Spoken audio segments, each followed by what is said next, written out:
Bismillahirrahmanirrahim. Assalamualaikum warahmatullahi wabarakatuh. Perkenalkan, nama saya Putriwanti, calon guru penggerak Angkatan 9 dari SD Qurani Al-Ikhlas Rapang, Kabupaten Sidenden Rapang, Provinsi Sulawesi Selatan. Di video kali ini, saya akan memaparkan kesimpulan dan refleksi pemikiran Ki Hajar Dewantara. Dasar pemikiran Ki Hajar Dewantara terkait pendidikan dan pengajaran.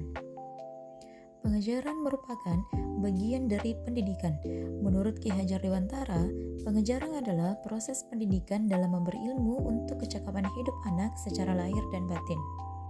Sedangkan pendidikan adalah menuntun segala kodrat yang ada pada anak-anak agar mereka dapat mencapai keselamatan dan kebahagiaan yang setinggi-tingginya, baik sebagai manusia maupun sebagai anggota masyarakat. Ki Hajar Dewantara memiliki keyakinan bahwa untuk menciptakan manusia Indonesia yang beradab, maka pendidikan menjadi salah satu kunci utama untuk mencapainya.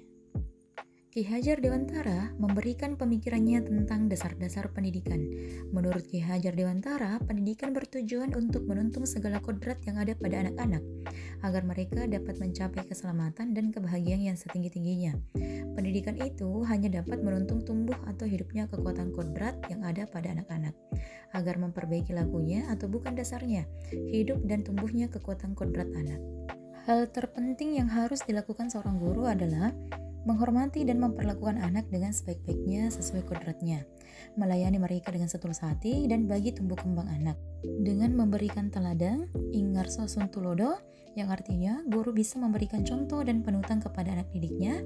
Yang kedua, membangun semangat, inmadya mangungkarso, yang artinya guru harus bisa membangkitkan semangat atau kemauan dalam diri murid untuk terus belajar dan melakukan inovasi. Dan yang ketiga adalah memberikan dorongan tuturi handayani, yang artinya guru harus memberikan dorongan atau motivasi atau arahan kepada anak didiknya. Tuntun mereka menjadi pribadi yang terampil, berakhlak mulia, dan bijaksana sehingga mereka akan mencapai kebahagiaan dan keselamatan. Sebelum saya mempelajari modul 1.1 tentang pemikiran Ki Hajar Dewantara, pembelajaran yang saya lakukan adalah mengajar dengan tujuan mentransfer ilmu, sehingga saya terkadang menyalahkan murid ketika tidak memahami materi pembelajaran yang saya ajarkan. Kemudian dalam menilai, saya cenderung menilai aspek kognitif saja. Contohnya adalah menilai tugas-tugas dan nilai ulangan harian saja. Jika nilai murid sudah mencapai KKM, dianggap pembelajaran sudah berhasil. Selain itu, saya menganggap bahwa murid itu hanya sebagai objek pembelajaran saja. Jadi, pembelajaran hanya berpusat pada guru atau teacher center.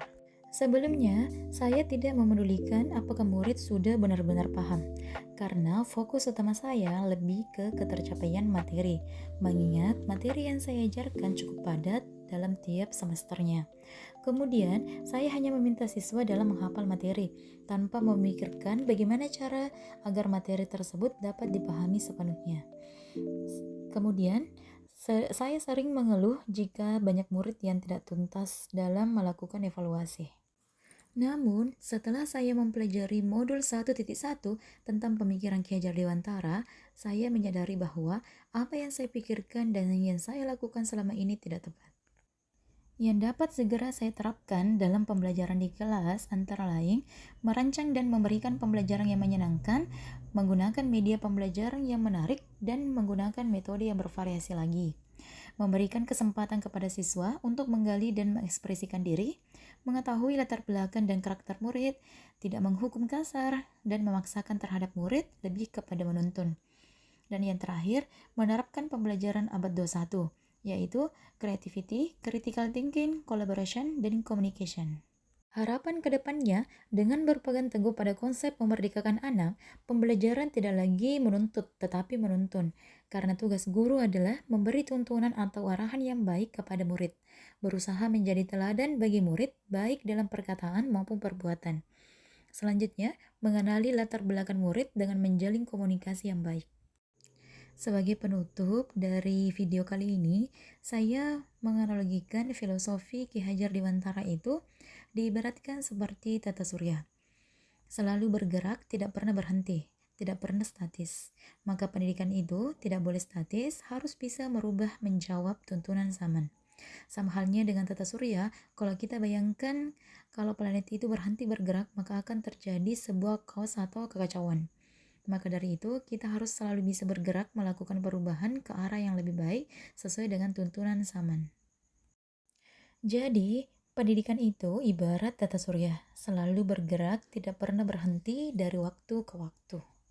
Sekian pemaparan materi dari saya. Salam dan bahagia Bapak Ibu Guru Penggerak. Wassalamualaikum warahmatullahi wabarakatuh.